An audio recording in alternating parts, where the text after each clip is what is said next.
जय Shri Ram, Radhe Radhe. Crystal competitive app और YouTube channel पर आप सबका स्वागत है। तो आइए हमेशा की तरह बिहार दरोगा के दमदार सेशन की शुरुआत करते हैं और अपने पहले क्वेश्चन की तरफ चलते हैं।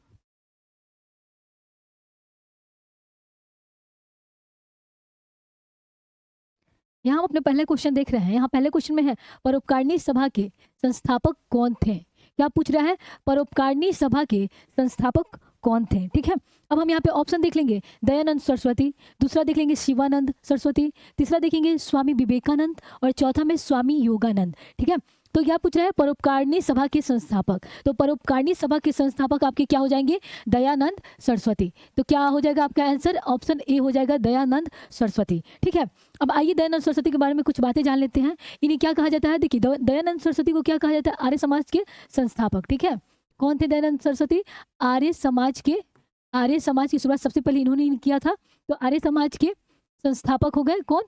दयानंद सरस्वती। ठीक है, अब हम देखेंगे आर्य समाज की जो स्थापना किए थे तो कब किए थे? तो देखिए, डेट याद कर लीजिएगा, बहुत महत्वपूर्ण डेट है, 10 अप्रैल 1875। ठीक है, हम लोग क्या देखें, आर्य समाज की स्थापना कब हुई थी? 10 अप्रैल 1875। किसके द्वारा किया गया था? दयानंद सरस्वती के द्वारा। ठीक है, और साथ साथ हम लोग क्या देखें, परोपकारिणी सभा के संस्थापक कौन थे? तो उसका भी हम लोग देखिए, दयानंद सरस्वती। ठीक है, अब देखिए दयानंद सरस्वती का जन्म देख लेंगे कहाँ हुआ था। तो जन्म इनका जो हुआ था, गुजरात के टंकारा में हुआ था। ठीक है, गुजरात राज्य के टंकारा में हुआ था। ठीक है, ये टंकारा जगह को हम लोग याद कर लेंगे। ठीक है, और इनके जो बचपन का नाम था, ठीक है, इनके बचपन का नाम देख लेंगे। इनके बचपन का जो नाम था, क्या था? इनके बचपन का नाम था मूल शंकर। ठीक है, क्या था? मूल शंकर। ठीक है, अब देख लेंगे इनके जो गुरु थे, गुरु कौन थे? तो गुरु हम लोग देख लेंगे बिरजानंद। बिरजानंद, या फिर कहीं कहीं क्या दिया रहता है? ब्रजानंद भी देख लेंगे। ठीक है, ब्रजानंद। ठीक है, क्लियर हुआ? हम लोग क्या देखें, दयानंद सरस्वती के बारे में कुछ तथ्य देखें। पहले तो देखिए, इनका जन्म गुजरात के टंकारा में हुआ था और ये आर्य समाज के संस्थापक थे। और आर्य समाज की स्थापना इन्होंने कब किया था? तो 10 अप्रैल 1875 को किया था। ठीक है, फिर हम लोग क्या देखें, इनके बचपन का नाम क्या है? मूल शंकर। और गुरु इनके बिरजानंद या फिर ब्रजानंद भी कहीं कहीं आप देख सकते हैं। ठीक है, और आप देख सकते हैं कि इनका एक प्रमुख नारा था। ठीक है, प्रमुख नारा हम लोग देख लेंगे, वेदों की ओर लौटो। ठीक है, वेदों की ओर लौटो। ठीक है, इनका नारा था। ठीक है, वेदों की लौटो अगर पूछता है कि किसका नारा है, तो ये किसका है? दयानंद सरस्वती का। ठीक है, इतना चीज आपने जान लिया। देखिए, परोपकारिणी सभा के संस्थापक दयानंद सरस्वती, आर्य समाज के संस्थापक दयानंद सरस्वती। ठीक है, फिर आपने क्या देखा, आर्य समाज का स्थापना जो किए थे 10 अप्रैल 1875 को किए थे। फिर हम लोग देखेंगे इनका जन्म गुजरात के टंकारा में हुआ था। इनके जो गुरु थे बिरजानंद, फिर इनका जो बचपन का नाम था मूल शंकर था। ठीक है, आइए अगले क्वेश्चन की तरफ चलते हैं। हमारा अगला क्वेश्चन क्या है? हमारा अगला क्वेश्चन यहाँ पे ग्रेमी अवार्ड किस क्षेत्र से संबंधित है? क्या पूछ रहा है हमारे यहाँ? देखिए, ग्रेमी अवार्ड के बारे में पूछ रहा है, किस क्षेत्र से संबंधित है। ठीक है, अब देखिए यहाँ पे ऑप्शन क्या दिया है? संगीत, दूसरा में फिल्म में, फिर पत्रकारिता और चौथे में क्या दिया है? साहित्य। ठीक है, तो ग्रेमी जो अवार्ड है हमारा, यह संगीत से संबंधित है। ठीक है, तो क्या हो जाएगा हमारा? ऑप्शन ए आंसर हो जाएगा। क्या हो जाएगा? संगीत। ठीक है, संगीत से संबंधित है। अब देखिए यहाँ पे जो फिल्म दिया है, तो फिल्म के क्षेत्र में हम लोग क्या देख लेंगे? फिल्म के क्षेत्र में हम एक देख लेते हैं, ऑस्कर अवार्ड दिया जाता है। ठीक है, फिल्म के क्षेत्र में क्या दिया जाता है? ऑस्कर पुरस्कार। ठीक है, पुरस्कार देख लेंगे। और एक हम लोग प्रमुख पुरस्कार क्या देख लेंगे? दादा साहब दादा साहब दादा साहब फाल्के पुरस्कार। दादा साहब फाल्के पुरस्कार। ठीक है, फाल्के पुरस्कार हम लोग देख लिए। किससे देखिए हम लोग? ये हम लोग किससे देखे?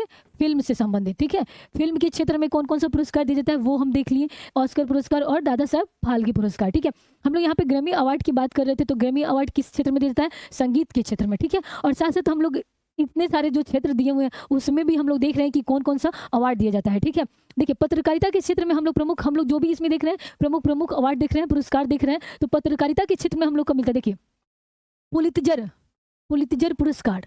ठीक है, देखिए पुलित्जर पुरस्कार जो होता है पत्रकारिता के क्षेत्र में मिलता है।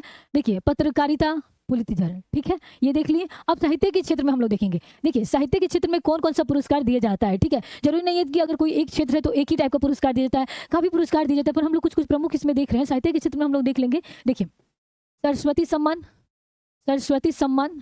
ठीक है, सरस्वती सम्मान हम लोग देख लिए। फिर हम लोग क्या देख लिए? ज्ञानपीठ पुरस्कार, ज्ञानपीठ पुरस्कार हम लोग साहित्य के क्षेत्र में देख रहे हैं। ठीक है, देखिए मान बुकर, मान बुकर पुरस्कार। मान बुकर पुरस्कार, और फिर हम लोग क्या देख लेंगे यहाँ पे, व्यास सम्मान, व्यास सम्मान, ठीक है, ये सारे पुरस्कार का नाम है, ठीक है। फिर हम लोग इसी में देख लेंगे, साहित्य में देख लेंगे हम लोग, देखिए क्या देख सकते हैं हम लोग, भारत रत्न, भारत रत्न देख लिए, और फिर क्या देख लेंगे हम लोग, नोबेल पुरस्कार, नोबेल पुरस्कार। देखिए भारत रत्न और नोबेल पुरस्कार तो सभी जानते हैं, सभी के जुबान पे ये अवार्ड तो जरूर रहता है, ये पुरस्कार रहता है कि दिलाया जाता है, लेकिन सरस्वती सम्मान किस क्षेत्र में मिलता है, ज्ञानपीठ पुरस्कार किस क्षेत्र में मिलता है, पुलित्जर पुरस्कार किस क्षेत्र में मिलता है, ये नहीं पता होता है, ठीक है। तो हम लोग क्या देखें, सरस्वती सम्मान से आप लोग यहाँ पे रिपीट करिएगा, सरस्वती सम्मान से हम लोग क्या देखें यहाँ पे, देखिए क्या देखें, साहित्य के क्षेत्र में क्या देखें, साहित्य के क्षेत्र में क्या देखें, सरस्वती सम्मान, फिर ज्ञानपीठ पुरस्कार, फिर मान बुकर और व्यास सम्मान, ठीक है। अब देखिए याद करना कितना आसान है, आपको अगर कन्फ्यूजन होता है कि मतलब बाद में अगर आपको लगता है कि ये सरस्वती सम्मान मिस हो जाएगा या फिर ज्ञानपीठ पुरस्कार मिस हो जाएगा, किस क्षेत्र में दिया जाता है, तो देखिए साहित्य के क्षेत्र में हम लोग देख रहे थे इतने सारे पुरस्कार, ठीक है। तो हम लोग इसके लिए एक आसान तरीका आपको बता दे रहे हैं। देखिए सरस्वती माता को पूजा किस लिए किया जाता है, विद्या के लिए किया जाता है, ठीक है, विद्या के लिए करते हैं हम लोग, और सभी जानते हैं कि सरस्वती विद्या की देवी है, ठीक है।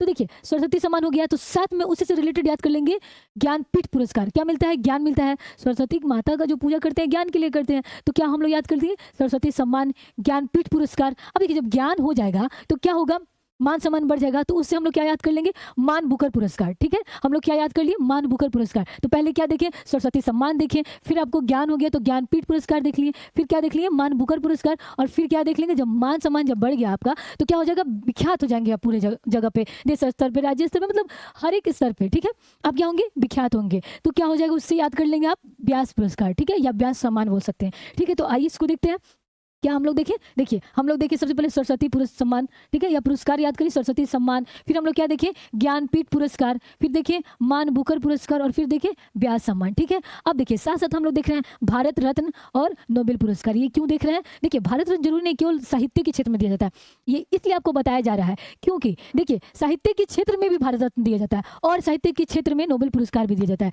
ठीक है। इसलिए यहाँ पे आपको बताया जा रहा है, क्या बताया जा रहा है यहाँ पे, भारत रत्न और नोबेल पुरस्कार। क्लियर हुआ सबको।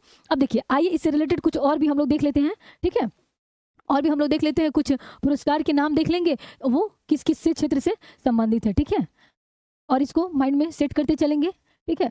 देखिए हम लोग यहाँ पे सबसे पहले भारत रत्न देख लेना है, ठीक है, भारत रत्न, ठीक है, भारत रत्न, ठीक है। तो भारत रत्न हम लोग क्या क्या देख रहे हैं, देखिए भारत रत्न किस किस क्षेत्र में दिया जाता है, तो भारत रत्न में हम लोग क्या देख लेंगे, देखिए हम लोग देख लेंगे कला के क्षेत्र में, ठीक है, कला के क्षेत्र में दिया जाता है, ठीक है।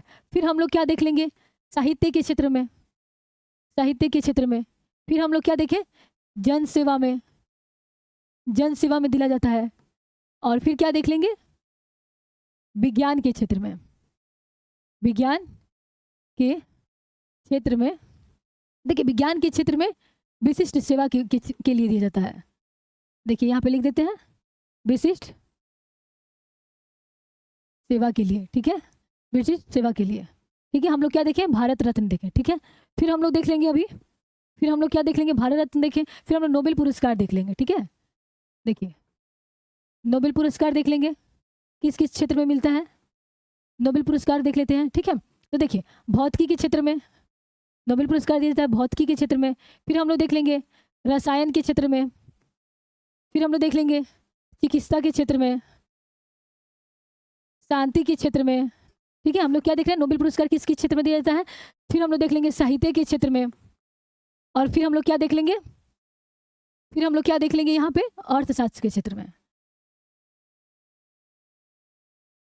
ठीक है। ये क्लियर हुआ आपको, भारत रत्न देख लिया और नोबेल पुरस्कार देख लिए। अब हम लोग क्या देखे थे, पत्रकारिता के क्षेत्र में क्या मिलता है, पुलित्जर पुरस्कार, पुलित्जर पुरस्कार, ठीक है।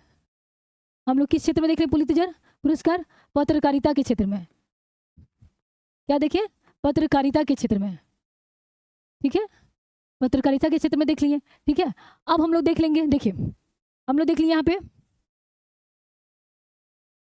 मान बुकर पुरस्कार, फिर हम लोग देख लिए यहाँ पे सरस्वती सम्मान,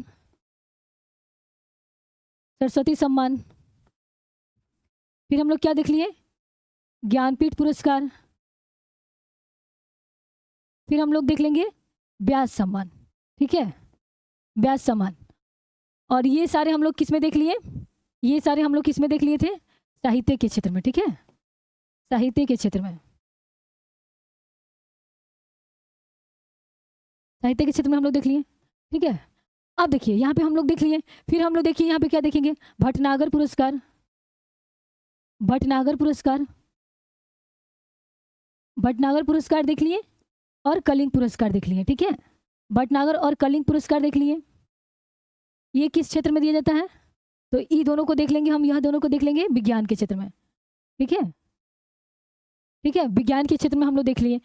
देखिए इसको एक बार रिपीट करते हैं, फिर आगे आपको समझाते हैं, ठीक है। देखिए हम लोगों ने क्या देखा, भारत रत्न, ठीक है। भारत रत्न किसके क्षेत्र में दिया जाता है, तो देखिए कला के क्षेत्र में, साहित्य के क्षेत्र में, जन सेवा में, फिर विज्ञान के क्षेत्र में विशिष्ट सेवा के लिए, ठीक है, क्लियर हुआ। फिर हम लोग नोबेल पुरस्कार देखते हैं, तो भौतिकी के क्षेत्र में, रसायन के क्षेत्र में, चिकित्सा के क्षेत्र में, शांति के क्षेत्र में, साहित्य के क्षेत्र में और अर्थशास्त्र के क्षेत्र में। नोबेल पुरस्कार कितने क्षेत्र में दिया जाता है, 6, इसका फिक्स है।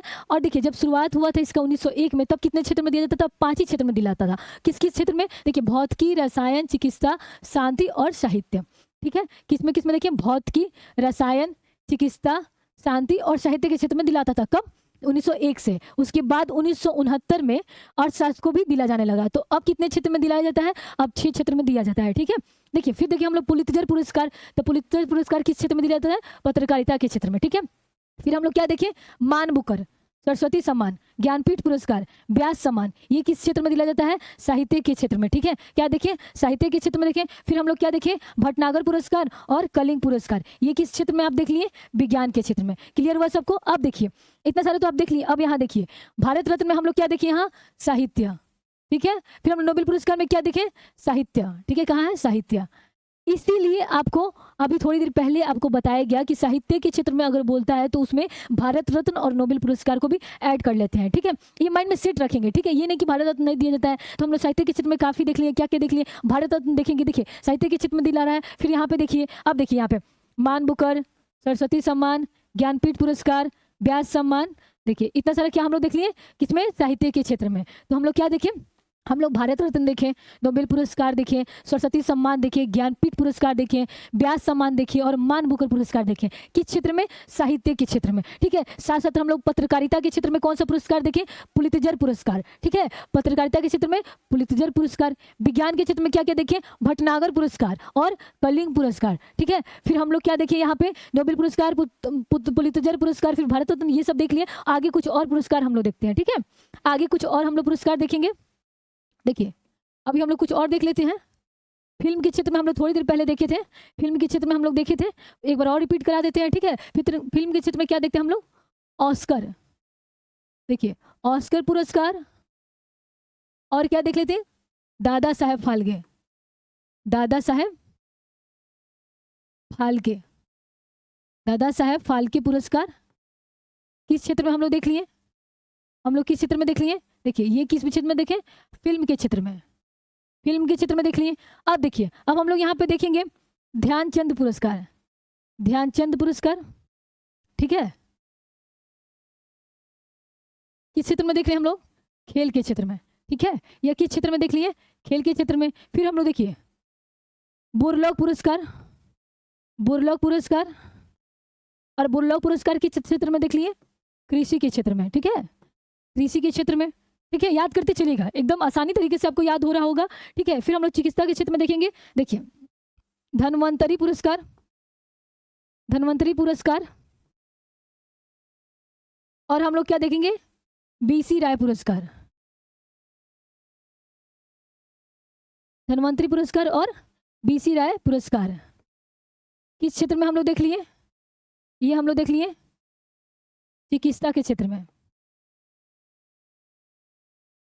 ठीक है। और चिकित्सा के क्षेत्र में और हम लोग कहाँ देखें, नोबेल पुरस्कार में देखें, तो वो भी माइंड में रखेंगे क्योंकि नोबेल पुरस्कार चिकित्सा के क्षेत्र में दिया जाता है, ठीक है। हम लोग क्या देखें, ऑस्कर पुरस्कार और दादा साहेब फाल्के पुरस्कार फिल्म क्षेत्र में दिया जाता है।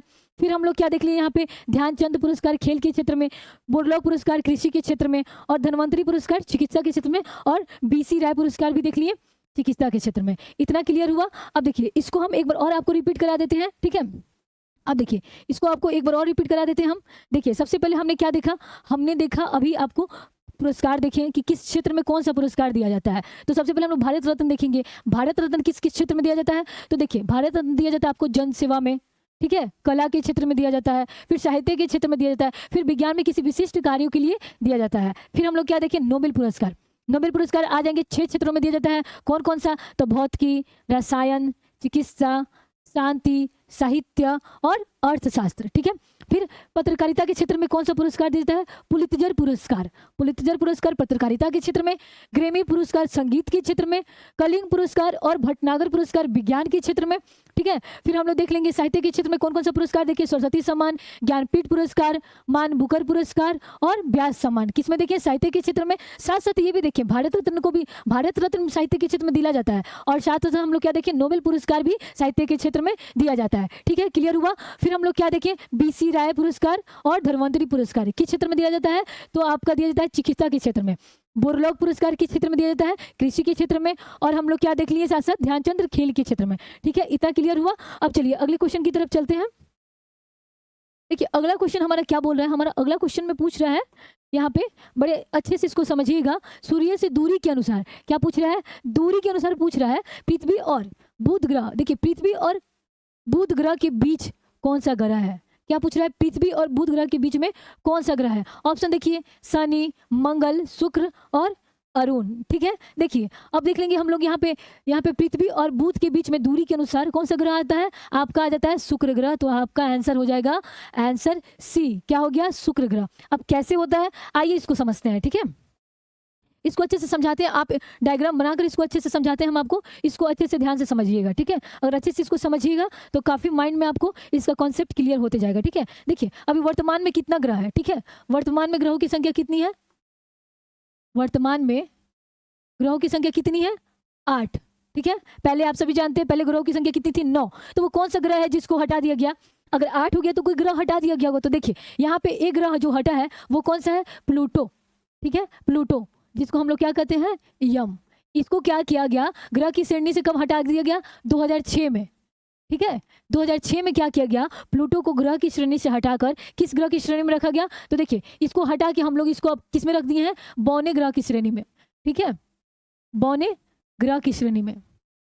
ठीक है, हम लोग देख लिए बौने ग्रह की श्रेणी में अभी इसको रख दिया गया है। तो अभी वर्तमान में कितने ग्रह हैं हमारे, तो वर्तमान में कितने ग्रह हैं, 8 ग्रह है। ठीक है, वर्तमान में ग्रह कितने हैं, 8। इतना क्लियर हुआ, सबको पता चल गया आपको, 8 ग्रह। अब हम लोग क्या देखेंगे, दूरी के अनुसार। ठीक है, देखिए इसको ध्यान से देखिएगा, हम लोग क्या देखेंगे, देखिए दूरी के अनुसार, हमारे प्रश्न में क्या पूछा था, दूरी के अनुसार बताना है कि ग्रहों की संख्या कितनी है। आपको बहुत ही इजी तरीका में मैं आपको याद करा दे रही हूँ। ठीक है, देखिए इसको समझने के लिए अच्छे से एक हम लोग रफ फिगर बना लेते हैं। मान लीजिए ये सूर्य है। ठीक है, ठीक है, ये सूर्य हो गया। ठीक है, अब देखिए आपको करना क्या है, आपको करना क्या है, 8 ग्रह है तो आप 8 सर्कल बना लीजिए। हम लोग क्या देख रहे हैं, दूरी के अनुसार देख रहे हैं। ठीक है, देखिए 8 हम लोग सर्कल बना दे रहे हैं, क्यों, क्योंकि आपको चीजें एट ए टाइम याद करा दें। ठीक है, ये क्लियर हुआ। 8 हम लोग देखिए इस क्रम में बनाने का मकसद आपको याद कराना है। अब ऐसा ना समझिएगा कि इसी तरह वो सूर्य की परिक्रमा करता है, ऐसे नहीं करता है अपने अक्ष पे। आप जानते हैं सूर्य की परिक्रमा कैसे करता है, देखिए देखिए अपने अक्ष पे घूमता है। ठीक है, अपने अक्ष पे घूमने के साथ साथ वह ग्रह सूर्य की परिक्रमा करते हैं। ठीक है, तो ये उसका वास्तविक स्थिति है, किस तरह वो मूव करता है। ठीक है, लेकिन ये आपको समझाने के लिए, आपको याद कराने के लिए ये फिगर आपको समझाया जा रहा है। ठीक है, अब देखिए अच्छे से समझिएगा, हम लोग क्या देख रहे हैं, दूरी के अनुसार हम लोग देख रहे हैं ग्रहों की स्थिति, सूर्य से कितने कितने दूर है। तो सबसे पहले हम लोग देख लेंगे सूर्य के सबसे नजदीक कौन सा है, बुध ग्रह। ठीक है, बुध देख लिए, फिर हम लोग क्या देख लिए, शुक्र। ठीक है, फिर देख लेंगे पृथ्वी, और फिर देख लेंगे मंगल। ठीक है, क्या देखें, बुध, शुक्र, पृथ्वी, मंगल। और फिर हम लोग आगे देख लेंगे यहाँ बृहस्पति। 8 ग्रह हम लोग को देखना है, बृहस्पति, शनि, अरुण और वरुण। ठीक है, हम लोग दूरी के अनुसार देख रहे हैं। ठीक है, अब देखिए क्या देखें, बुध, शुक्र, पृथ्वी, मंगल, फिर क्या देखें, बृहस्पति, शनि, अरुण, वरुण। इस क्रम में याद कीजिएगा तो आपको ग्रह का नाम याद हो जाएगा। ठीक है, क्या देखें, बुध, शुक्र, पृथ्वी, मंगल, फिर क्या देखें, बृहस्पति, शनि, अरुण और वरुण। ठीक है, इतना क्लियर हुआ आपको। हम लोग इससे क्या हुआ कि आपको 8 ग्रह का नाम पहले याद हो गया। फिर आगे जैसे जैसे आप पढ़ेंगे, अभी तो आप दूरी के अनुसार याद कर रहे हैं, ठीक है, लेकिन उससे क्या होगा, आपको ग्रह का नाम याद हो गया। अब क्या करना है, उसी का क्रम आगे पीछे कर देना है। अगर आकार के अनुसार पूछेगा या फिर घनत्व के अनुसार पूछेगा तो उस तरह आप सजा लेंगे। पहले क्या हमारी मतलब हमारी कोशिश क्या होनी चाहिए, हम ग्रह का नाम याद कर लें। ठीक है, 8 जो ग्रह है वर्तमान में, वे हम आसानी से पहले याद कर लें, फिर आगे का तथ्य जानते रहेंगे। तो अभी हम लोग देख रहे हैं दूरी के अनुसार। तो इससे आपको क्या पता चला, इससे हमको ये पता चलता है कि सूर्य के सबसे नजदीक ग्रह कौन है। देखिए यहाँ से क्या आपको पता चला, सूर्य के नजदीक सबसे नजदीक का ग्रह कौन है, बुध, और सूर्य से सबसे दूर का ग्रह कौन है, वरुण। क्लियर हुआ कौन कौन सा ग्रह है। ठीक है, अब देखिए, अब इसका हम लोग इंग्लिश भी जान लेंगे कि इसको क्या क्या बोलते हैं। ठीक है, ताकि आपको चीजें याद रहें। ठीक है, तो देखिए बुध को हम लोग क्या बोलते हैं, देखिए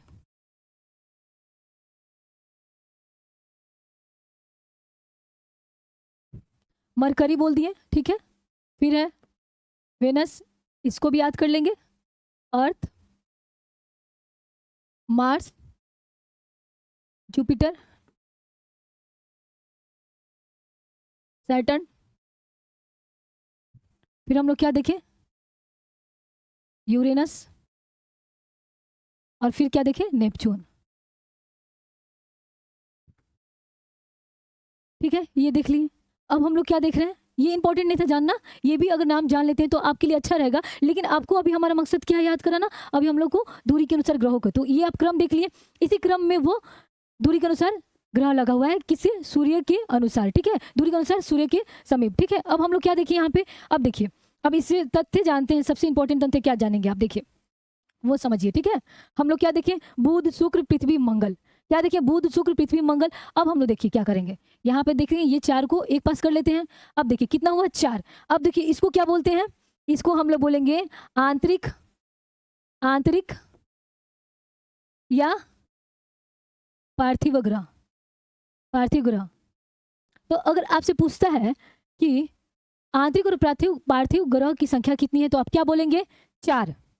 क्या हो गया आपका, देखिए क्या हो गया, 4। कौन कौन सा है, किस किस ग्रह को आंतरिक या पार्थिव ग्रह कहते हैं, तो आपका आंसर क्या हो जाएगा, बुध, शुक्र, पृथ्वी, मंगल। ठीक है, पार्थिव, पार्थिव ग्रह कहने का क्या मतलब है, क्योंकि देखिए इन चारों ग्रहों में पृथ्वी सबसे बड़ा ग्रह है, इसलिए इसको इसी के नाम से जाना जा रहा है। तो क्या कहेंगे हम लोग, आंतरिक या पार्थिव ग्रह। ठीक है, क्लियर हुआ, बुध, शुक्र, पृथ्वी, मंगल क्या हो गया आपका, आंतरिक या पार्थिव ग्रह। ठीक है, फिर आगे हम लोग 4 देख रहे हैं। देखिए अब यह 4 जो ग्रह है, अगर आपसे पूछता है कि बाह्य ग्रह या बृहस्पति ग्रह की संख्या कितनी है, तो क्या बोलेंगे आप, 4। क्या क्या हो गया, इसको क्या क्या बोलेंगे, देखिए वो आंतरिक ग्रह थे तो इसको क्या बोलेंगे, बाह्य ग्रह या बृहस्पति ग्रह, बृहस्पति ग्रह।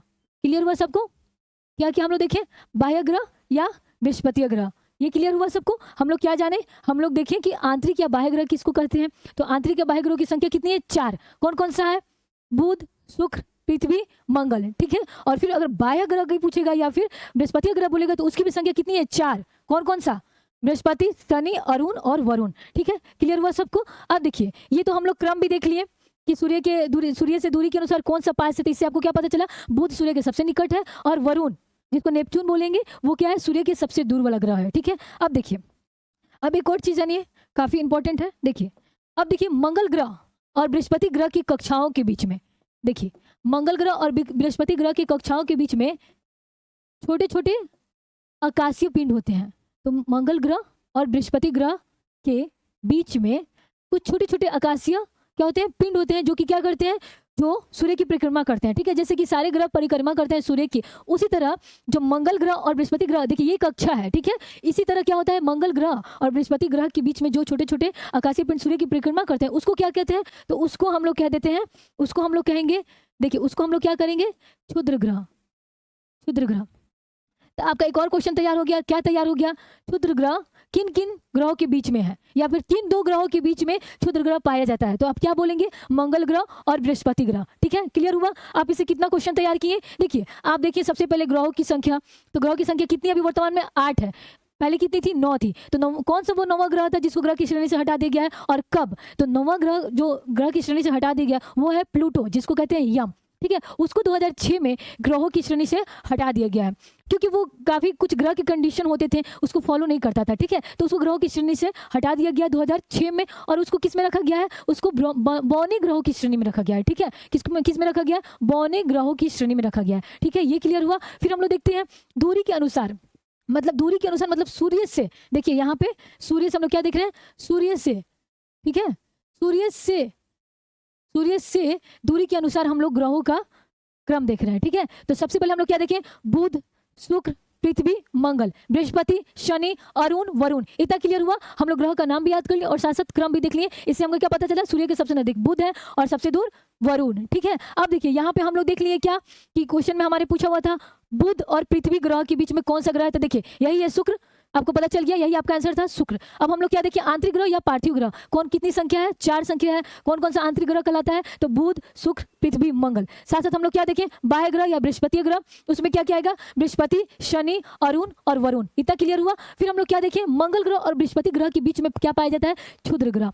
ठीक है, और वे क्या कहलाते हैं, क्षुद्र ग्रह क्या होते हैं, तो मंगल ग्रह और बृहस्पति ग्रह के बीच में छोटे छोटे आकाशीय पिंड होते हैं जो कि सूर्य की परिक्रमा करते हैं। ठीक है, इनके ग्रहों के बीच में जो कक्षा होता है ना, मंगल ग्रह की कक्षा और बृहस्पति ग्रह की कक्षा के बीच में छोटे छोटे जो आकाशीय पिंड जो सूर्य की परिक्रमा करते हैं, उसको हम लोग क्या कहते हैं, क्षुद्र ग्रह। इतना क्लियर हुआ। अब देखिए, अब एक और चीज जानेंगे, कितनी, अगर आपसे पूछता है कि वो कौन कौन सा ऐसा ग्रह है जिसको हम नंगी आंखों से देख सकते हैं, मतलब बिना कुछ कि हम लोग ऐसे ही देख सकते हैं। ठीक है, तो उतने ग्रहों की संख्या क्या होगी, 5 ग्रह को। ठीक है, 5 ग्रह को हम नंगी आंखों से देख सकते हैं। ठीक है, 5 ग्रह को हम लोग नंगी आंख से देख सकते हैं। ठीक है, ये क्लियर हुआ। ठीक है, अब वो 5 ग्रह कौन कौन सा है, देखिए आपको लगेगा काफी बोझ अब 5 ग्रह याद करना कि किसको किसको हम लोग देख सकते हैं, तो बहुत सिंपल है। आप लोग वीक का नाम जानते हैं, सप्ताह का नाम। ठीक है, सप्ताह में जो 7 दिन होते हैं, तो अगर इतना आपको याद हो गया, ग्रह का नाम याद हो गया, तो जो जो ग्रह का नाम हमारे सप्ताह में आता है, सोमवार, मंगलवार, बुधवार, बृहस्पति ऐसा पढ़ते हैं ना, तो उसमें अगर ग्रहों का नाम आता है तो समझ जाना है कि उसको हम नंगी आंखों से देख सकते हैं। ये याद करने का तरीका है। ठीक है, आपको एक छोटा सा ट्रिक बता दिए तो क्या क्या हो जाएगा। ठीक है, देखिए तो अब क्या क्या हो जाएगा, देखिए सोमवार होता है तो सोम तो नहीं है इसमें किसी ग्रह का नाम, मंगलवार तो मंगलवार है, तो एक हम लोग का क्या हो गया, मंगल। फिर क्या होता है, बुध, बुध भी ग्रह का नाम है। ठीक है, तो बुध हो गया। ठीक है, फिर बृहस्पति, देखिए बृहस्पति भी ग्रह का नाम है, तो बृहस्पति हो गया। फिर है क्या, शुक्र, शुक्र भी ग्रह का नाम है, शुक्र। फिर क्या हो गया, शनि। ठीक है, शनि भी ग्रह का नाम है। तो क्या हो गया, 5 ग्रह आपको पता चल गया। वो 5 ग्रह कौन कौन सा है जिसको हम नंगी आंखों से देख सकते हैं, तो क्या हो जाएगा, मंगल, बुध, बृहस्पति, शुक्र, शनि। ठीक है, क्लियर हुआ। क्या देखिए, मंगल, बुध, देखिए मंगल, बुध, फिर यहाँ पे शुक्र देख लिए, वहां पे शनि देख लिए, यहाँ पे बृहस्पति देख लिए। तो देखिए वो 5 ग्रह कौन कौन सा है जिसको हम लोग नंगी आंखों से देख सकते हैं, उसको हम देखिए, देखिए बुध, शुक्र, मंगल, बृहस्पति, शनि। इतना ही हमारे सप्ताह में आता है, सप्ताह के 7 दिन में आता है। तो आपका कितना हो गया, 5 ग्रह को हम लोग नंगी आंखों से देख सकते हैं। ठीक है, इतना क्लियर हुआ। अब इसको अच्छे से आप याद कर सकते हैं आराम से, और इसको रिपीट भी कर सकते हैं। ठीक है, आपके लिए काफ़ी आसान हो जाएगा। अब अगर आपको ग्रहों की संख्या याद हो गई, ग्रहों का नाम याद हो गया, तो फिर चाहे किसी भी क्रम में पूछे, चाहे वो घनत्व के आधार पे पूछे, फिर आकार के आधार पे पूछे, तो किसी भी आधार पे पूछे, तो आपको वो चीज़ें अच्छे से याद हो जाएंगे। ठीक है, तो अभी हम लोग क्या देख लिए, दूरी, सूर्य से दूरी के अनुसार हम लोग ग्रहों की संख्या देख लिए। क्लियर हुआ। आइए अगले क्वेश्चन की तरफ चलते हैं। देखिए हमारा अगला क्वेश्चन क्या पूछ रहा है, बंगाल में द्वैत शासन की स्थापना किसने की। ठीक है, क्या पूछ रहे हैं, बंगाल में द्वैत शासन पूछ रहे हैं। द्वैत शासन की स्थापना किसने की, द्वैत शासन की स्थापना किसने की, ऑप्शन देख लेंगे, वाटसन, डुप्ले, मुनरो और क्लाइव। तो बंगाल में द्वैत शासन की स्थापना किसने की, रॉबर्ट क्लाइव। ठीक है, तो आंसर क्या हो जाएगा, आपका आंसर डी हो जाएगा, रॉबर्ट क्लाइव। और कब किया था रॉबर्ट क्लाइव द्वैत शासन की स्थापना, रॉबर्ट क्लाइव बंगाल में द्वैत शासन की स्थापना कब किया था, देखिए 1765 ईस्वी में।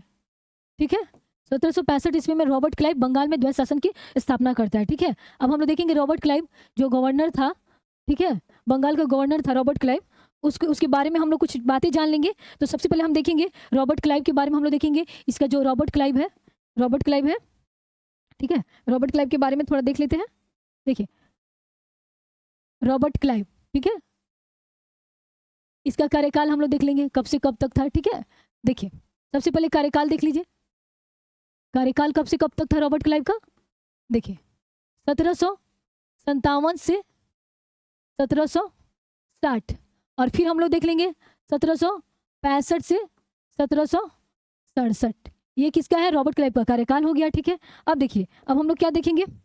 अब देखेंगे रॉबर्ट क्लाइव जो था बंगाल का प्रथम गवर्नर था। क्या था? अगर पूछेगा बंगाल का प्रथम गवर्नर कौन था, तो रॉबर्ट क्लाइव।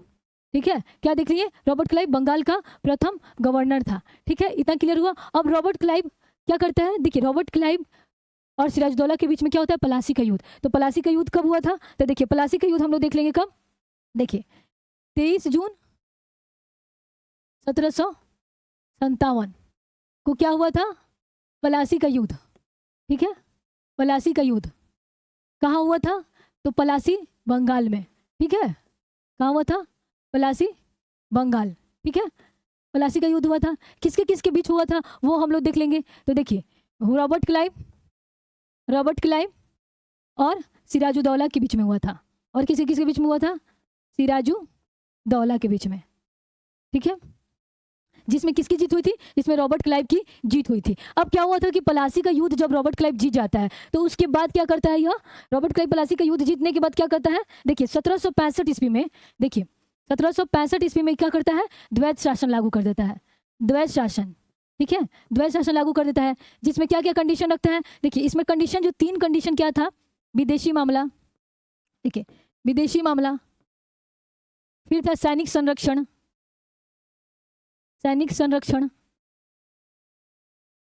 ठीक है, विदेशी मामला, सैनिक संरक्षण, और हम लोग देख लेंगे राजस्व वसूलना।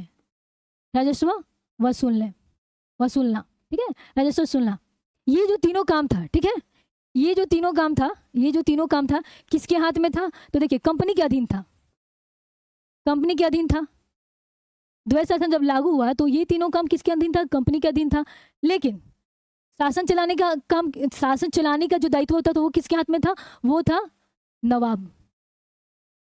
नवाबों के हाथ में। क्या दे दिया था लोग? सिर्फ शासन चलाने का बागडोर दे दिया था सब। ठीक है, लेकिन प्रमुख काम किसके पास रखा था? अपने पास। क्या क्या? देखिए, विदेशी मामला, राजस्व वसूलने का काम, फिर सैनिक संरक्षण का काम अपने अधीन रखा हुआ था। ठीक है, ये क्या था आपका? द्वैध शासन में ये चीजें लागू की गई थी। ठीक है, अब हम लोग देखेंगे यहाँ पे द्वैध शासन को समाप्त किसने किया?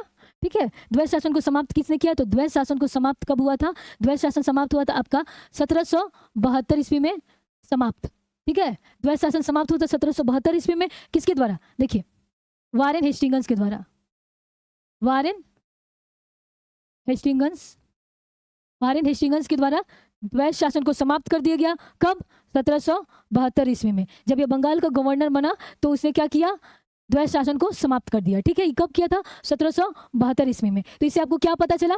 बंगाल का प्रथम गवर्नर कौन था? बंगाल का प्रथम गवर्नर कौन था? Robert Clive. और बंगाल का अंतिम गवर्नर कौन था? बंगाल का अंतिम गवर्नर आपका हो जाएगा वारेन हेस्टिंग्स। ठीक है, और रॉबर्ट क्लाइव, अगर पूछेगा द्वैध शासन लागू किसने किया, तो रॉबर्ट क्लाइव लागू किया था, लेकिन समाप्त किसने किया? वारेन हेस्टिंग्स किया था। ठीक है, लागू हुआ था द्वैध शासन कब? 1765 ईस्वी में, और उसको समाप्त किया गया 1772 ईस्वी में। किसके द्वारा? यहाँ पे देखिए, वारेन हेस्टिंग्स के द्वारा। इतना क्लियर हुआ। हम लोग क्या देखे? प्लासी का युद्ध देखिए, 23 जून 1757 को कहाँ हुआ था? प्लासी बंगाल में हुआ था। और इसमें किसकी जीत हुई थी? तो रॉबर्ट क्लाइव की, क्योंकि यह युद्ध हुआ था रॉबर्ट क्लाइव और सिराजुद्दौला के बीच में, जिसमें सिराजुद्दौला की हार हो गई थी। ठीक है, और हम लोग बंगाल का प्रथम गवर्नर देख लिए रॉबर्ट क्लाइव को। फिर हम लोग कार्यकाल इसका देखें, रॉबर्ट क्लाइव का 1757 से 1760। फिर इसका कार्यकाल होता है, पुनः इसका कार्यकाल होता है 1765 से 1767। ठीक है, अब हम लोग द्वैध शासन 1765 में देख लिए। विदेशी मामला, सैनिक संरक्षण और राजस्व वसूलने का काम कंपनी के अधीन था। बाकी शासन चलाने का काम किसके अधीन था? नवाबों के अधीन था। ठीक है, आइए अब अगले क्वेश्चन की तरफ चलते हैं। देखिए, अगला क्वेश्चन है हमारा, दुर्गावती जलप्रपात बिहार के किस जिला में है? ठीक है, क्या देखिए, दुर्गावती जलप्रपात, ठीक है, बिहार के किस जिला में है? इससे आपका एक क्वेश्चन तैयार हो गया। क्या तैयार हुआ कि दुर्गावती जलप्रपात किस राज्य में, अगर पूछेगा तो किस राज्य में है? देखिए, बिहार में है। बिहार में दुर्गावती जलप्रपात है। अब क्या पूछ रहा है? जिला। ऑप्शन देखते हैं, कैमूर, बेगूसराय, भोजपुर, और क्या देखते हैं? बक्सर। ठीक है, तो देखिए, दुर्गावती जो जलप्रपात है वो बिहार के कैमूर में है, कैमूर जिला में है। ठीक है, तो इससे यह जानेंगे कि दुर्गावती जलप्रपात सबसे पहले बिहार राज्य में, और बिहार के राज्य के किस जिला में है? तो कैमूर जिला में है। ठीक है, क्लियर हुआ सबको? अब आगे क्वेश्चन की तरफ चलते हैं। देखिए, अगला क्वेश्चन हम देखेंगे, उपभोक्ता संरक्षण अधिनियम किस वर्ष पारित हुआ था? ठीक है, यहाँ पे हम लोग देखेंगे उपभोक्ता संरक्षण अधिनियम किस वर्ष आया था, ऑप्शन देख लेंगे 1982, फिर देखेंगे 1986, 2002 और 2005। ठीक है, देखिए उपभोक्ता संरक्षण जो अधिनियम आया था 1986 में आया था, तो आपका ऑप्शन क्या हो जाएगा, ऑप्शन बी आंसर हो जाएगा, ऑप्शन बी 1986। आइए इसके बारे में समझते हैं हम। देखिए उपभोक्ता संरक्षण अधिनियम को देखते हैं।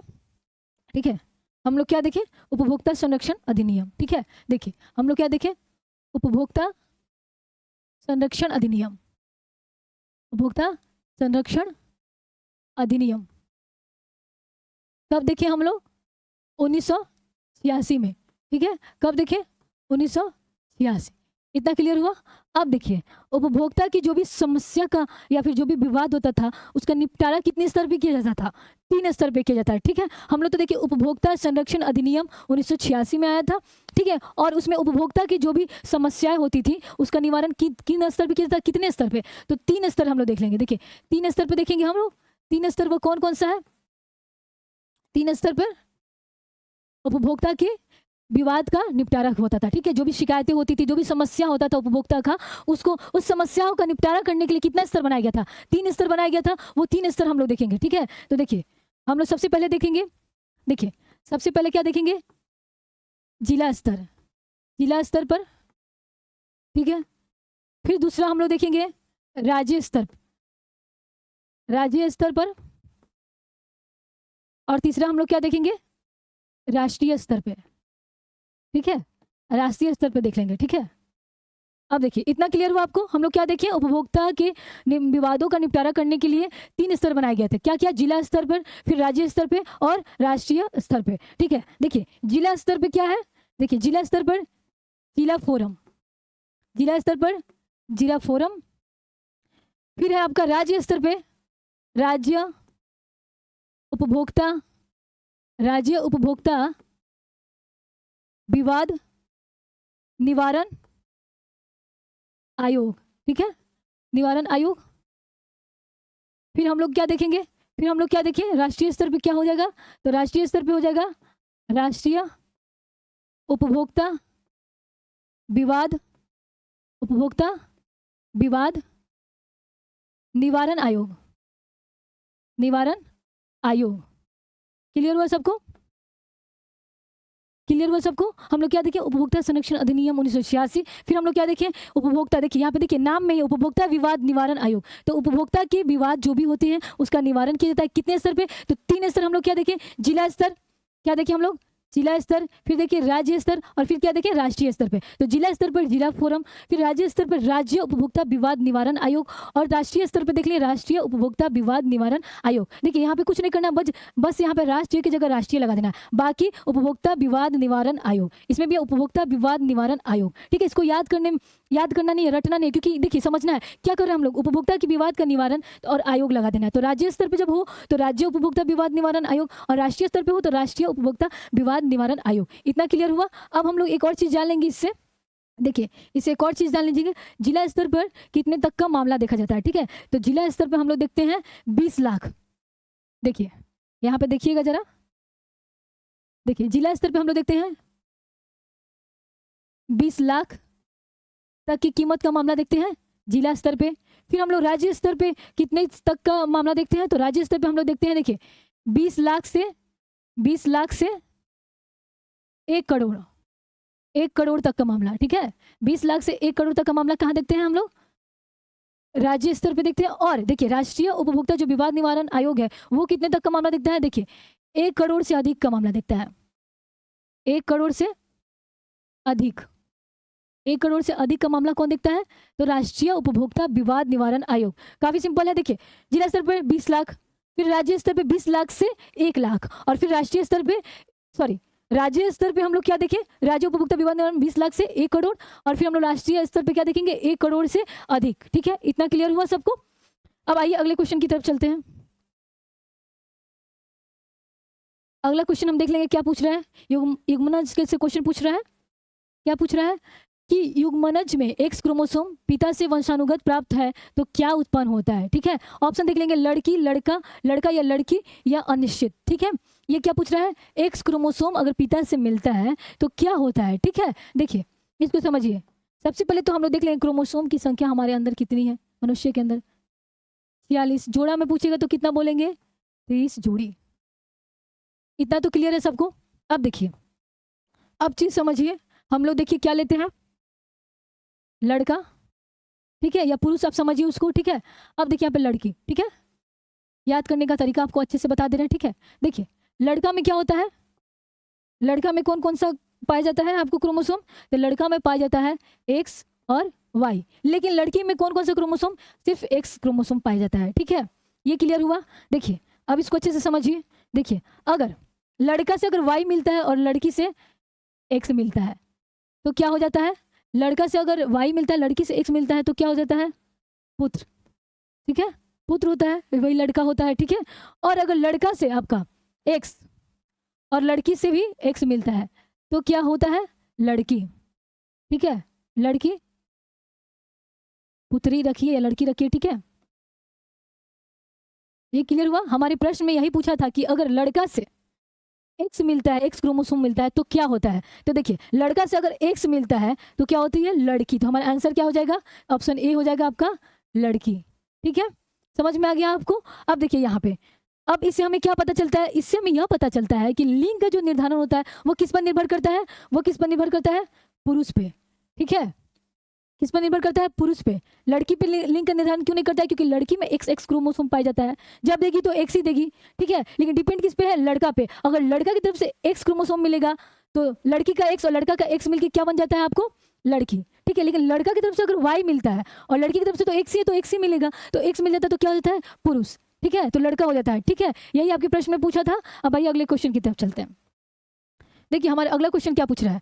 तोताए हिंद के नाम से प्रसिद्ध अमीर खुसरो, तोताए हिंद के नाम से प्रसिद्ध अमीर खुसरो कहाँ पैदा होते? तोताए हिंद, इसको ध्यान में रखिएगा, यह एक आपका प्रश्न तैयार हो गया, ठीक है, के नाम से प्रसिद्ध अमीर खुसरो। तो एक चीज आपको क्या पता चला कि अमीर खुसरो को क्या बोलते हैं? तोताए हिंद के नाम से जानते हैं, ठीक है। तोताए हिंद और भारत का तोता और तूतिए हिंद, इसी के नाम से क्या जानते हैं? अमीर खुसरो को जानते हैं, ठीक है। अब देखिए इनका जन्म कहाँ होता है, पैदा कहाँ हुए थे? तो अमीर खुसरो का जन्म कब हुआ था? देखिए 1252 या फिर 1253 कहीं कहीं देता है, ठीक है। तो दोनों सन को आप माइंड में रखेंगे, ठीक है। तो कहाँ होता है? तो होता है इनका 1252 या 53 ईस्वी में इनका जन्म होता है यूपी, यूपी के पटियाली में, पटियाली में, यूपी के पटियाली में, ठीक है। अगर जिला की बात करें, जिला पूछेगा अगर जिला, तो जिला आपका क्या हो जाएगा? एटा, ठीक है। क्लियर हुआ? अमीर खुसरो का जन्म 1252 या फिर 53 याद रखेंगे, 1252 ईस्वी में कहाँ हुआ था? उत्तर प्रदेश के पटियाली में हुआ था और जिला आपका एटा, ठीक है। तो आपका आंसर क्या हो जाएगा? पटियाली। तो देखेंगे पटियाली हमारे सी में, तो क्या हो जाएगा आपका आंसर?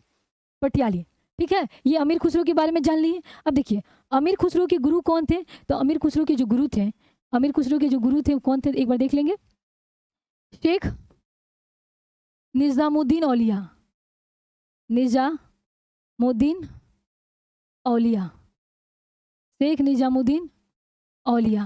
क्या था? कौन थे? सॉरी कौन थे? अमीर खुसरो के गुरु कौन थे? शेख निजामुद्दीन औलिया, ठीक है। अब देखिए अमीर खुसरो, भारत में जो भी संगीत में कव्वाली का जो प्रचलन है वो किसके द्वारा? अमीर खुसरो। तो हम लोग एक और तथ्य याद कर लेंगे, भारतीय गायन में कव्वाली का प्रचलन किए थे, कव्वाली का प्रचलन किए थे कौन? अमीर खुसरो। कव्वाली का प्रचलन कौन किए थे? अमीर खुसरो, ठीक है। और अमीर खुसरो को सितार, तबला और हिंदी खड़ी बोली का भी जनक बोला जाता है। तो क्या क्या हम लोग देख लिए? अमीर खुसरो को किसका किसका जनक बोला जाता है? सितार, तबला, सितार, तबला और हिंदी खड़ी बोली, हिंदी खड़ी बोली, हिंदी खड़ी बोली का, हिंदी खड़ी बोली का जनक कहा जाता है, ठीक है। अब देखेंगे दिल्ली जो सल्तनत थे, दिल्ली सल्तनत में वो किन सुल्तानों के दरबार में रहे हैं? तो देखिए बलबन, बलबन जो कि गुलाम वंश का शासक था, ठीक है। तो देखिए बलबन से लेकर, बलबन से लेकर मोहम्मद बिन तुगलक, मोहम्मद बिन तुगलक, बलबन से लेकर मोहम्मद बिन तुगलक तक के दरबार में अमीर खुसरो रहे हैं, ठीक है। तो क्या देखिए अमीर खुसरो को तोतिए हिंद, भारत का तोता कहा जाता है अमीर खुसरो का जो जन्म हुआ था कहाँ हुआ था, तो 1252 ईस्वी में या 53 ईस्वी में उत्तर प्रदेश के पटियाली में हुआ था। ठीक है, और आप क्या देख लिए, इनके जो गुरु थे शेख निजामुद्दीन औलिया थे, और इनको सितार, तबला और हिंदी खड़ी बोली का जनक भी बोला जाता है। ठीक है, फिर हम लोग देख लेते हैं कि भारतीय जो भी गायन में कव्वाली का प्रचलन सबसे पहले किसने किया था, अमीर खुसरो ने किया था। ठीक है, और हम लोग देखेंगे जो दिल्ली सल्तनत थे, दिल्ली सल्तनत थे, उनके दरबार में ये किन किन सुल्तानों के दरबार में रहे हैं, तो बलबन से लेकर कहने का तात्पर्य आपका बलबन गुलाम वंश का था, तो गुलाम वंश में हम लोग देख लेंगे बलबन से लेकर फिर तुगलक वंश में मोहम्मद बिन तुगलक तक के दरबार में रहे हैं। ठीक है, क्लियर हुआ सबको। अब चलिए अगले क्वेश्चन की तरफ चलते हैं। हमारा 9वां क्वेश्चन क्या बोल रहा है, भारत में किसने स्थानीय शासन को स्वशासन को लागू किया था। ठीक है, क्या पूछ रहा है, भारत में किसने स्थानीय स्वशासन को लागू किया था। ठीक है, तो स्थानीय स्वशासन को लागू किसने किया था, ऑप्शन देख लेंगे, Lord Dufferin, Lord Ripon, Lord Lytton, Lord Curzon. ठीक है, तो भारत में स्थानीय स्वशासन के जनक किसको बोला जाता है, लॉर्ड रिपन। ठीक है, तो आपका ऑप्शन हो जाएगा बी, क्या हो गया, लॉर्ड रिपन। कब किए थे, 1882 ईस्वी में। ठीक है, 1882 ईस्वी में क्या किए थे, स्थानीय स्वशासन की स्थापना किए थे। ठीक है, अब लॉर्ड रिपन का हम लोग कार्यकाल देख लेंगे, तो लॉर्ड रिपन का कार्यकाल हो जाएगा आपका, देखिए 1880 से 1884। ठीक है, लॉर्ड रिपन का कार्यकाल हो गया। देखिए इसके कुछ प्रमुख कार्य को हम लोग देख लेते हैं, इसके प्रमुख कार्य में हम लोग देख लेंगे, देखिए इसके प्रमुख कार्य में हम लोग देख लेंगे, वर्नाक्यूलर प्रेस एक्ट को समाप्त करते हैं, प्रेस एक्ट को समाप्त कर देते हैं। ठीक है, लॉर्ड रिपन के बारे में हम लोग देख रहे हैं, फिर हम लोग इनके बारे में जान लेंगे। स्थानीय स्वशासन आप देख लेंगे, स्थानीय स्वशासन देख लिए, स्थानीय स्वशासन का जनक बोला जाता है, का जनक। फिर हम लोग पॉइंट देख लेंगे, इन्हीं के समय में 1881 में पहली बार नियमित जनगणना हुई थी, पहली बार नियमित जनगणना हुई थी। ठीक है, नियमित जनगणना। ठीक है, पहली बार नियमित जनगणना कब हुआ था, 1881 ईस्वी में। और फिर इसी के समय देख लेंगे 1881 ईस्वी में क्या हुआ था, प्रथम कारखाना अधिनियम आया था, प्रथम कारखाना अधिनियम। ठीक है, प्रथम कारखाना अधिनियम कब आया था, लॉर्ड रिपन के समय में, सॉरी रिपन के समय में। ठीक है, फिर हम लोग एक और चीज जान जाएंगे, इनको क्या कहा जाता था, भारत का उद्धारक। ठीक है, भारत का उद्धारक इनको बोला जाता था, लॉर्ड रिपन को। ठीक है, हम लोग क्या देखें, वर्नाकुलर प्रेस एक्ट को इसने क्या किया था, इन्होंने को समाप्त किए थे, समाप्त किए थे। ठीक है, हम लोग क्या देखें, इनका कार्यकाल, रिपन का कार्यकाल हम लोग क्या देखें, 1880 से 1884। उसमें देखिए वर्नाक्यूलर प्रेस एक्ट को इन्होंने समाप्त किया, और लागू किसके द्वारा किया गया था, लिटन के द्वारा। ठीक है, लागू किया गया था, देखिए इसको एक बार याद कर लेंगे। देखिए ये जो है लागू किसके द्वारा किया गया था, लागू लिटन के द्वारा। ठीक है, लागू लिटन के द्वारा किया गया था, और समाप्त किसने किया था, रिपन किए थे। ठीक है, रिपन किए थे। ठीक है, देखिए यहाँ पर रिपन है, ये समाप्त किए थे। फिर स्थानीय स्वशासन का जनक इनको बोला जाता है, तो वही हम लोग देखिए स्थानीय स्वशासन की स्थापना आप देखें 1882 ईस्वी में। ठीक है, फिर 1881 में देखिए पहली बार नियमित जनगणना रिपन के समय हुआ था, उसके पहले क्या होता था, उसके पहले नियमित जनगणना नहीं होता था, और उसी समय से आज तक हर 10 वर्ष के उपरांत, देखिए हर 10 वर्षों पे, 10 वर्षों के अंतराल पे, हर 10 वर्ष के अंतराल पे नियमित जनगणना कराई जाती है। ठीक है, पहले सबसे पहले जनगणना की शुरुआत कब हुई थी, तो सबसे पहले जनगणना की हम लोग शुरुआत देख लेंगे 1872 में मेयो के समय में। ठीक है, मेयो के समय में हुआ था, क्या हुआ था, पहली बार जनगणना, सबसे पहली बार जनगणना हुआ था 1872 में। मेयो के समय क्या हुआ था, पहली बार जनगणना। ठीक है, पहली बार जनगणना हुआ था। ठीक है, और फिर रिपन के समय हम लोग क्या देखें, रिपन के समय हम लोग देखेंगे पहले प्रथम कारखाना अधिनियम आया था 1881 में, जिसमें क्या बोला गया था, उसमें नियम क्या बना था, नियम यह था कि 7 वर्ष से कम के बच्चे को काम नहीं कराया जाएगा, 7 वर्ष से कम के बच्चे को, और 7 से जो 12 वर्ष के बच्चे हैं उनको 9 घंटा से अधिक काम नहीं कराया जाएगा। ठीक है, लेकिन इसमें एक शर्त था, ये जो कारखाना अधिनियम था इसमें क्या शर्त था, देखिए इसमें हम लोग देख लेंगे चाय, कॉफी और नील, चाय कॉफी और नील की खेती पे, चाय कॉफी और नील की खेती पे यह नियम लागू नहीं था। कारखाना अधिनियम में जो भी नियम बना था वो चाय कॉफी और नील पे लागू नहीं था। फिर हम लोग क्या देखिए, भारत का उदारक कहा जाता था इनको, और किसने कहा था भारत का उदारक रिपन को, तो हम इससे याद कर लेंगे, Florence Nightingale, Florence Nightingale, Florence Nightingale जो थे रिपन को भारत का उद्धारक बोले थे, ठीक है। फिर हम लोग ये देख लिए कारखाना अधिनियम और नियमित जनगणना, ठीक है। तो सबसे पहले जनगणना की शुरुआत कब हुई थी? 1872 में मेयो के समय। लेकिन जो नियमित जनगणना हुई थी 1881 में रिपन के समय हुई थी, और तभी से आज तक 10 वर्ष के अंतराल पे जनगणना कराया जाता है, ठीक है। फिर हम लोग क्या देखें, 1881 में हम लोग देखें प्रथम कारखाना अधिनियम, जिसमें नियम बना था कि 7 वर्ष से कम के बच्चे को काम नहीं कराया जाएगा, और 7 से 12 वर्ष के बच्चों को 9 घंटे से अधिक काम नहीं कराया जाएगा, ठीक है। और यह नियम चाय, कॉफी और नील की खेती पे लागू नहीं था। फिर हम लोग देखिए वर्नाकुलर प्रेस एक्ट को समाप्त किए, जो कि लिटन के द्वारा लागू किया गया था, ठीक है। और इसमें यह भी देखेंगे सिविल सेवा का जो भी एग्जाम होता था उसमें अधिकतम आयु 21 से घटाकर जो 19 लिटन के द्वारा कर दिया गया था। तो रिपन क्या किए थे, फिर 19 से लिटन क्या किए थे, 19 से बढ़ाकर फिर क्या किए थे, 21 वर्ष कर दिए थे, ठीक है, वर्ष कर दिए थे सिविल सर्विस में अधिकतम आयु, ठीक है। इतना चीज डाल दिए। अब चलिए अगले क्वेश्चन की तरफ चलते हैं। देखिए अगला क्वेश्चन हमारा देख लेते हैं क्या पूछ रहा है, ठीक है। यहाँ देख लीजिए, यहाँ दे रहा है जो दो संख्याओं का लघुत्तम समापवर्तन एलसीएम क्या दिया है, 21 दिया है, और उन संख्याओं का अनुपात 1:7 है, तो संख्याओं का योग ज्ञात कीजिए, ठीक है। देखिए अनुपात कितना दिया हमारा, अनुपात हमारा कितना दिया है, 1:7 दिया है, ठीक है। एलसीएम कितना दिया है, तो एलसीएम हमारा क्या दिया है, 721, ठीक है। अब हम लोग को एलसीएम दिया है, तो हम लोग क्या करेंगे, दोनों संख्याओं में एलसीएम निकालेंगे, ठीक है। तो 1 और 7 का एलसीएम सबसे पहले निकालेंगे, तो 1 और 7 का एलसीएम हमारा क्या आ जाएगा, हमारा आ जाएगा 7, और इस एलसीएम से इसमें भाग कर देंगे, ठीक है। इसमें भाग कर देंगे तो हमारा क्या हो जाएगा, कट कर हमारा क्या हो जाएगा 103, ठीक है। अब क्या पूछ रहा है हमारा, संख्याओं का योग ज्ञात कीजिए, ठीक है। क्या पूछ रहा है, संख्याओं का योग पूछ रहा है। तो देखिए संख्या हमारा क्या है, 1:7 है, ठीक है, ये हमारा संख्या है। तो हम लोग क्या कर सकते हैं, दो तरीका है, एक तो हम लोग दोनों संख्या को ऐड कर लेते हैं, तो क्या हो जाता है हमारा 8 हो जाता है। तो हम लोग 103 में अगर 8 से गुना कर देते हैं तो क्या हो जाता है, देखिए 824, ठीक है। ये दोनों हम लोग संख्या को जोड़कर उसमें हम लोग क्या किए, मल्टीप्लाई कर दिए, आंसर क्या हो जाएगा 824। इसी के साथ आपका आज का सेशन समाप्त होता है। मिलते हैं नेक्स्ट वीडियो में, तब तक के लिए जय हिंद, जय भारत।